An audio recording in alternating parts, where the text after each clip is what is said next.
Season 6. This is when the whole fan base is divided. Season 6 is when half of the fan base hated, and I mean hated, SpongeBob.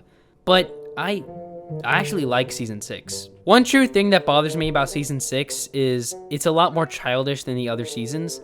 See, Seasons 1 through 3, sure, were made for kids. SpongeBob is always made for kids. But the humor in the early seasons would make teenagers or adults find it funny. During these 3 seasons, middle schoolers through high schoolers would be known to watch SpongeBob during that time. Steven Hillenburg even stated that originally SpongeBob was supposed to be an adult show and not even a kid's show. Ever since Season 6 though, that's when young adults and teenagers started to be like, yeah, I don't think I should be watching SpongeBob at this age anymore. If anyone walked into my room and saw me watching this, I'd probably be a little bit embarrassed. However, the thing about Season 6 is there's still some juice left in SpongeBob. The writers were still coming up with ideas even when it seemed impossible at first. And still, there's some very good episodes in the season, like House Fancy, except for this clip, Krabby Road, Penny Foolish, Creative and Interesting Episode, Nautical Novice, Suction Cup Symphony. This is the episode other than Band Geeks where Squidward is actually happy after his musical performance. The humor in this episode I think is also hilarious. Gone is a very interesting episode that I love. I liked how everyone was gone because they just needed a break from SpongeBob. Even Patrick, who literally mocked him. I think that was hilarious. Everybody needs at least one day away from... A Life in a Day, No Nose Knows, hilarious episode. Plankton's Regular, an episode where one of the times I actually feel bad for Plankton because he thought he was going to strike it big from this one customer, only to find out that Karen was paying this dude the whole time to eat his food. The customer actually hated the chum bucket. Krabby Chronicle, a good metaphor about mainstream media and news companies.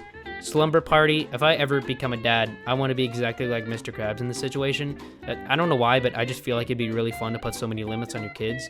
SpongeBob versus the Big One, a very great adventure episode. Porous Pockets, a great metaphor for how a lot of money and fame can screw up with your relationships. It is also showing that people are taking advantage of SpongeBob just because he has money.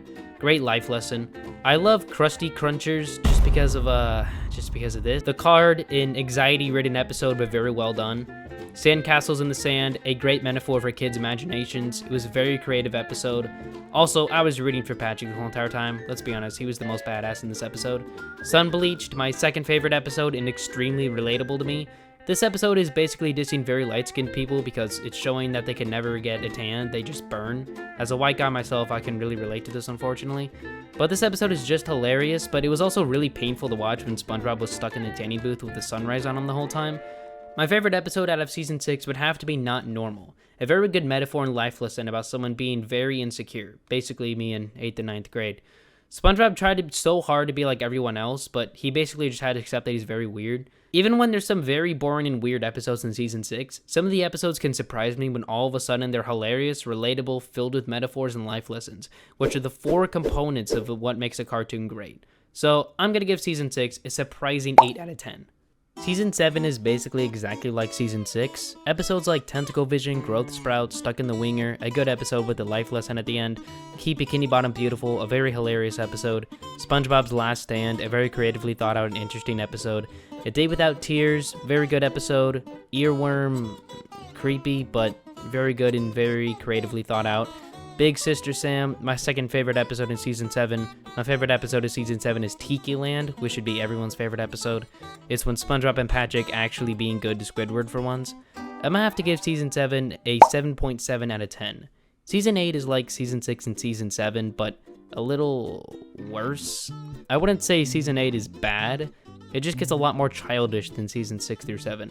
Still, there's some really good episodes in the season, like Accidents Will Happen. I pretty much have coworkers like this who would do this exact same thing.